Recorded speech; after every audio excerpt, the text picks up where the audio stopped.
Thank you, Commissioner. It's great to be up here. Great to see all of you again. I know he just asked me about that. Jeffrey's an extraordinary young man, and one of the reasons why you coach is to make a positive impact on people's lives. Hopefully I was able to make a positive impact on a Jeffrey Simmons' life, and I can guarantee you he'll make a positive impact on a lot of people's lives for a year to come. So that's one of the reasons we coach. I know people don't see it that way or that part of it as the limelight, but one of the reasons, the biggest reason really, you coach is to make a positive impact on young men's lives. I want to say it's great to be up here. It's really exciting to be back, to see everybody here. And the excitement of media days, the excitement of the season coming up, being live in person again, not having to look at everybody just through computer screens, and to do that. I'm really excited to be here. Excited to get this season kicked off. We open up at home. There it is, against Florida Atlantic. FAU is going to be Saturday night in the Swamp. Can't wait. I know the excitement, the energy. Last year was a hard year for everybody. But now as you start to see these different sporting events, you look at things that are going on with the with the Lightning winning the Stanley Cup and the energy in the stadium, and you realize how much you missed that. Even getting to watch the College World Series in Omaha, seeing basically the entire state of Mississippi move to Omaha to cheer on Mississippi State and have them win that national championship for the Southeastern Conference, and for Mississippi State and the people of Mississippi winning that national championship was amazing. But that energy in the stadium, those are things that we really missed. And I can't wait for that opening night in the Swamp and feel that energy and excitement of our fans and everybody coming out to see us come play again. A lot of exciting things going on for us right now after coming off a great year. Obviously, a little bit of challenge offensively. It'll be different this year. 2 first-rounders last year on the offensive side of the ball, and a second-rounder, a quarterback. Guys leaving on to the NFL. It's great to see those guys have that success and go on to the next stage. But there's a lot of production to go fill offensively that we're really excited about on the offensive side of the ball. We have a couple quarterbacks that have experience. I know Emory Jones coming back and Anthony Richardson competing for that job with them. But if you look at those guys and what they've been able to do with the experience they have, if you get into statistics and go look at Emory Jones' statistics, he's a guy that's played a bunch of football. He's not coming in as a guy that's never played before. So really excited about that. We lost a lot of production at the receiver and tight end position, but we still have a lot coming back. We rotate those guys a lot. We've tried to do a great job of creating depth at those positions. I think media days last year, the number one question I would have got is, hey, you just lost 4 receivers to the NFL draft. How are you going to be able to come back in production in the passing game? And we're able to come back because of how we play within our system of playing a lot of different guys. They've had experience. So the next guys are going to have their opportunity to get the ball in their hands and make things happen. And then we also have a lot of veteran players on the offensive line and especially at the running back position this year. So that's going to be will be a little bit different offensively, but that's part of the fun of coaching, is being able to adapt, change, and build around the strengths of the players that we have. Defensive attitude. We today brought 2 of our defensive players with us, Zach Carter and Ventrell Miller, and you look at the leadership those guys bring on defense that we have. We have some really young players in the secondary. But you got Trey Dean and Kyer Elam with some experience coming back there. But really, to me, the attitude of where our defense is at is where I'm really pleased with. The energy, I think everybody knows we play a lot of guys defensively, roll guys through to keep them fresh and healthy. And I'm really excited, though, of the mindset, the attitude that the defense as a whole is bringing to the table and the leadership that they have within our program. A lot of big things for this year. We've been to 3 straight New Year's 6 bowl games. Hopefully we can get that one step further into a New Year's 6 playoff game this year. Love the opportunity to get back to Atlanta to compete for another SEC championship again this year like we did last year. It was really exciting. We have progress coming along on the Hefner football complex, which is going to be really the premier facility in all of college football, and hope this time next year we'll be in a brand new facility with a lot of exciting things happening, and on campus, a lot of exciting things happening. We have, I think, starting Friday with the opening ceremony, we'll have 30 Gators in the Olympics starting this Friday. So it's an exciting time, but it's the biggest excitement obviously is being here, seeing all of you in person again, and the excitement of knowing that here in about 6 weeks away that we're going to be back in and playing college football and in front of the Gator Nation out there in the swamp, and really excited to kick this year off and get that going. Thank you, Coach Mullen, for your opening comments. If you have a question, please raise your hand. Savannah, Riley, and AJ will bring a microphone to you. So we'll go ahead and start over here on my left on the second row. Hello, Dan. David Cloninger with the Charleston Post and Courier. What percentage of your team has been vaccinated for COVID? I'm not going to get into the specific numbers right now. But I think we're doing very well with those numbers. I think, when you look at COVID and what we dealt with last year, I think our medical staff, Paul Silvestri, our training staff, has done a phenomenal job of educating our players. Obviously, in the state of Florida, our governor's done an amazing job with the accessibility of the vaccine for quite a while now. And then, we have the UF Shands hospital system throughout the entire pandemic's done an amazing job of what we've done. So we are at a pretty high number of vaccinated players right now. But I think that the medical staff and really, look at Governor DeSantis, what he's been able to do, and the leadership of UF Shands hospital system on campus has really been beneficial for our program. And the university as a whole, and we're getting close to a very high, what the threshold numbers that you need to be at. Okay, we'll stay right down here in front. Tom? Hey, Dan. Tom Murphy, Arkansas Democrat Gazette.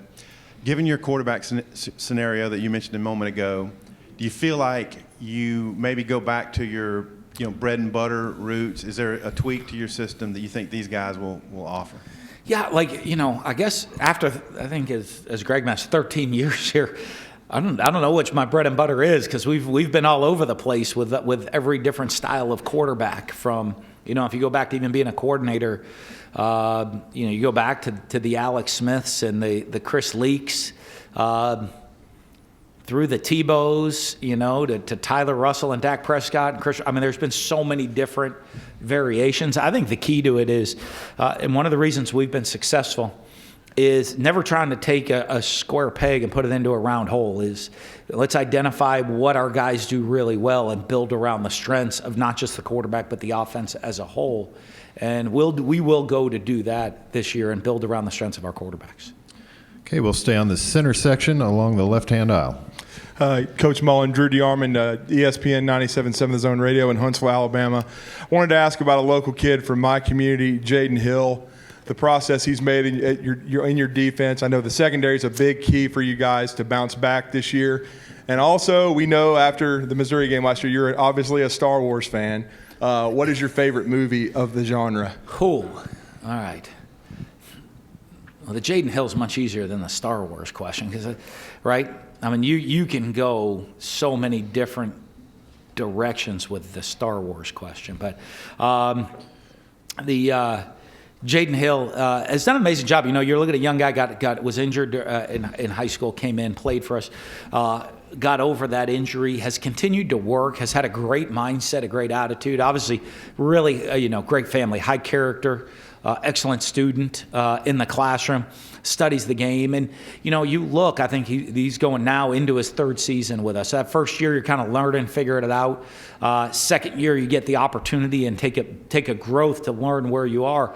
And we really, I expect him to jump into, being a starter, being an every down player for us this season. And so you really excited to see that growth throughout guys' career. And you talk about development, and you look at the growth throughout their career. I think people get all excited. Hey, I want to see this guy play right away. I'm more excited to see, are we seeing a consistent growth throughout your career? And Jaden's a guy that's done that. All right, we'll go over here to the right along the aisle. Hey, Dan. Jordan Hill with Opelika Auburn News. I want to ask about Mahmoud Diabate. Just what have you seen from him this offseason, and what you feel like he can do with the defense this year? Well, I think, Mahmoud's a really great athlete and, dynamic player with speed and burst coming off the edge. I think he's a guy, because of that, you've seen us. I love creating matchup issues. I think if you watch us offensively last year with guys, we try to do a great job and spend a lot of time with Todd and the defensive staff, making sure we're creating positive matchups. So Mahmoud's a guy that creates matchup issues for guys. And I think now when you see him as he's growing into being a linebacker, and you see him really growing into the instincts of being an every down player, now is where the matchups really become a problem, because now I can be an every down player at backer, but now I can come off the edge. I can carry people in coverage. I understand the defense as a whole, and now I get to use my athleticism to become a dynamic playmaker. Coach, we'll go back over to our left, second row. John Adams, KnoxNews.com. Dan, do you think it's harder to win a championship now than when you guys did it at Florida when you were an offensive coordinator in 06 and 08? I don't know. There's more teams in the league, so I guess statistically speaking, it would make it harder.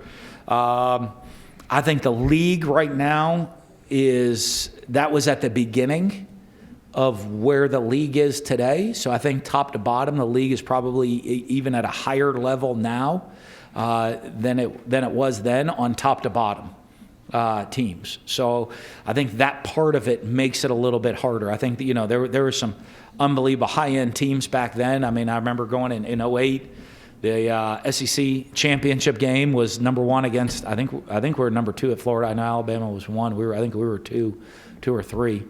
So when you're looking there, that the high end was still there of teams that are going to compete for the national championship. But I think the depth has certainly grown in the league and made it more difficult on a week-to-week basis. Okay, we'll stay on the left side all the way on the wall. Mike Bianchi, Orlando Sentinel. Coach, after the bowl game last year and the opt-outs that you guys had, you said, hey, something's going to need to change with the postseason. Just wondering your feelings on the proposed 12-team playoff, and are you for that? I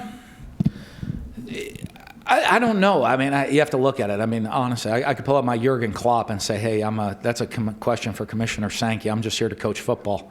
But I think change. I think when the playoffs started, if you would have asked me when you created the 14 playoff, I'm sure someone did. If you ever look back in the files, I said it's going to change a lot of things about college football. Not immediately, but over the long haul, it will change a lot of things about college football. And I think it will. And I think eventually we will end up getting to an expansion. I would imagine that would come sometime in the future. But I think we're still learning. It's interesting to see. Last year we had several opt-outs during the bowl game. Now, last year was also a very, very difficult year as a whole, mentally and emotionally for players. And the previous 2 years, we didn't have any opt-outs for bowl games. So when you look at it, I don't know if that was a one-off or how it's going to change in the long-term picture of how that'll change things. But it's going to be interesting to see. I think college football will continue to evolve. And once the playoff system started, I think that just was the first step of the college football old bowl system that you knew and the college football we knew changing into the future. Coach, we'll go right down front to Bob. Go ahead, Bob. Hey, Dan. Bob Holt, Arkansas Democrat Gazette. I just wonder what your thoughts were on the name, image, and likeness and how things are going for you guys with Florida. It's a learning curve. Obviously, you're looking at the state law that we have in Florida, and anytime you're adapting to a new law within the state and a law that directly affects our football program, there's a big learning curve. And I'm excited. I'm really excited about it, excited for the opportunities it presents our players.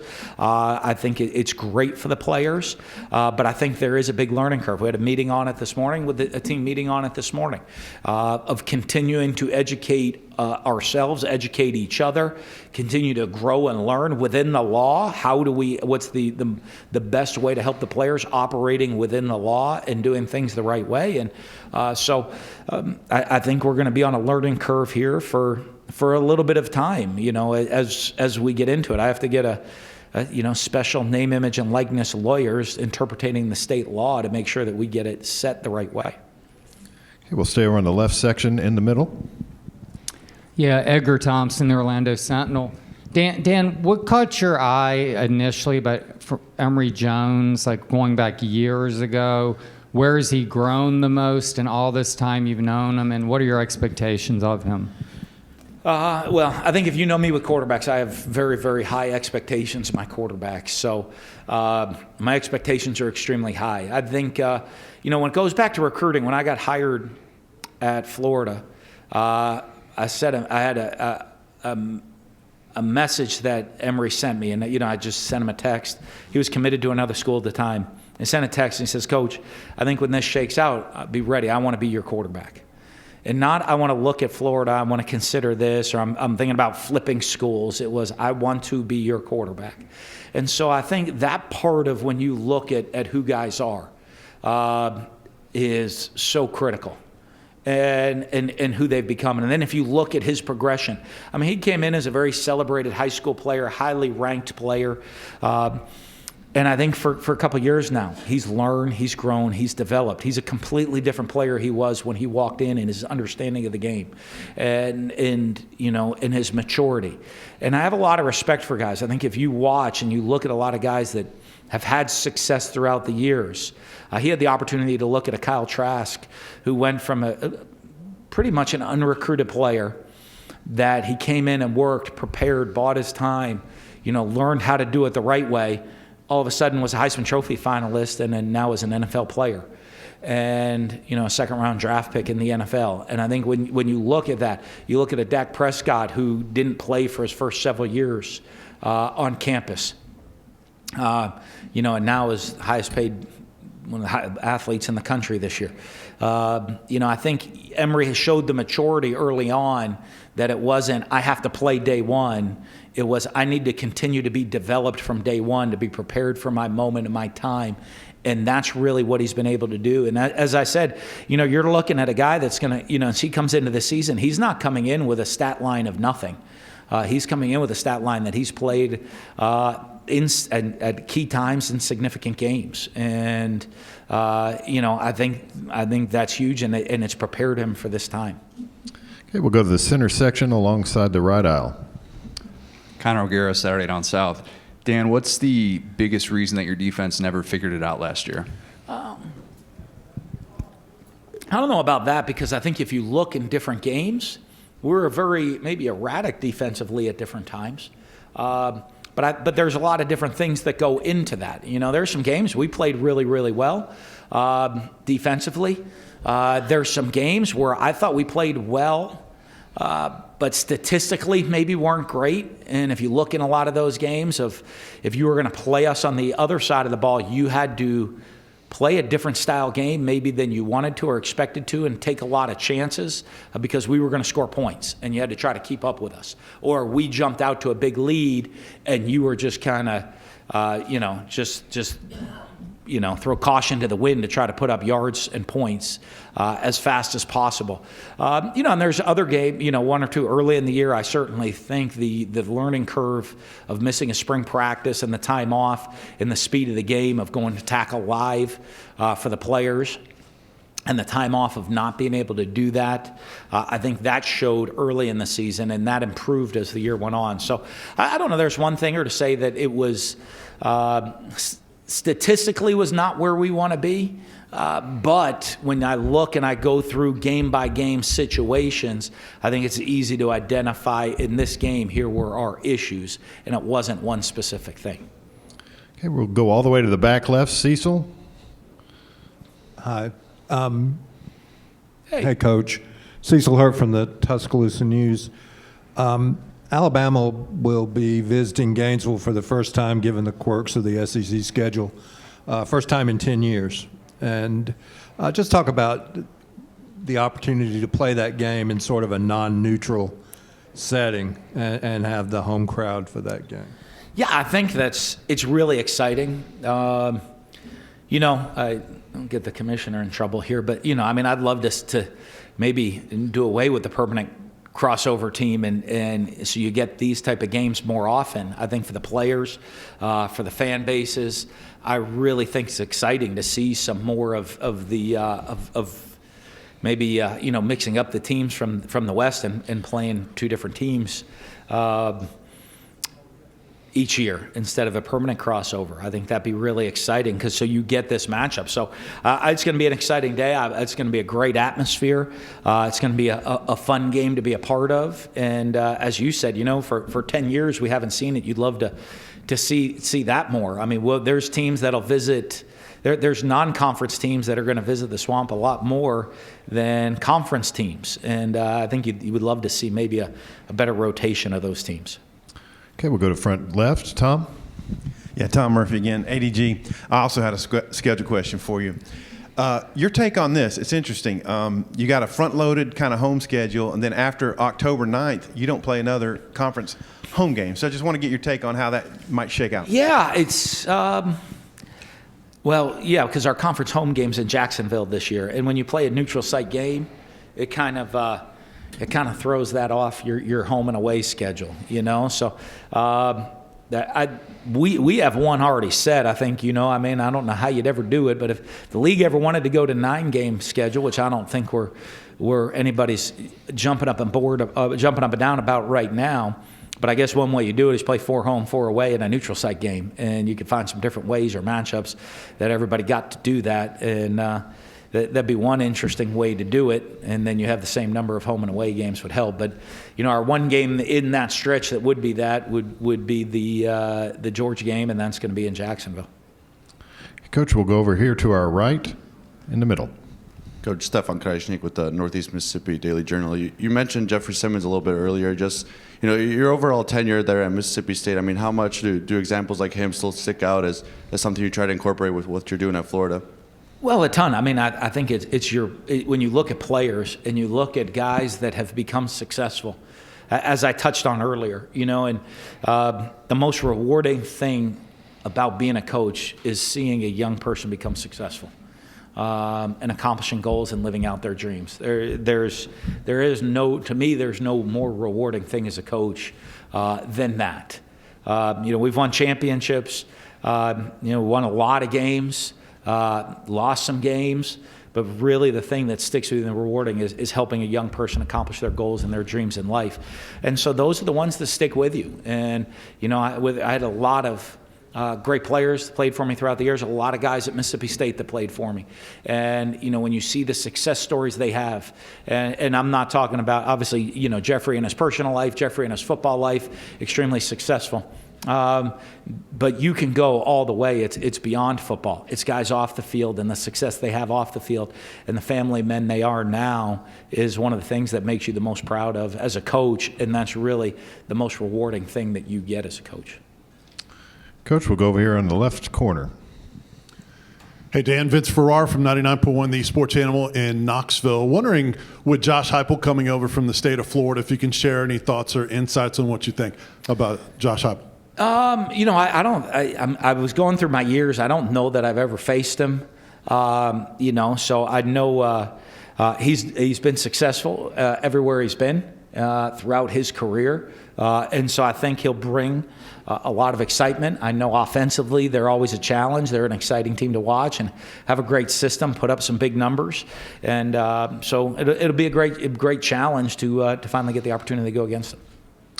Coach, we'll take one final question over here on our right, along the wall. Hey, Dan. Tony Sakalis, BamaInsider.com. When you look at Alabama's recruiting success in the state of Florida, I think they pulled more 5-stars from that state than any other school, even the Florida schools. How do you go about battling that, and are you concerned about that, and how do you go about changing the tide of that? Well, I think, a couple things. I think they've built the program. Nick's been there a long time and done a really a good job of building a consistent program and consistency within his program. I guess the short answer to that is, nobody asked my opinion on ratings. So I rate everybody a little bit differently on who we go after and who we want that way, but for us, I think with the facilities that we're getting caught up with, when you look at the University of Florida now and you look at the only school in America that is a top 10 public university academically, and really considered a top 10 football program consistently over the last 3 years, you're looking at that change. You look at the facilities that we have academically, the opportunity to play in the swamp, the opportunity now with name, image, and likeness, and what that means to kids in Florida and how they'll be able to brand themselves within their hometowns of Florida. Then you look at the Hefner Football Complex coming up now to catch us up facility-wise with other teams in America.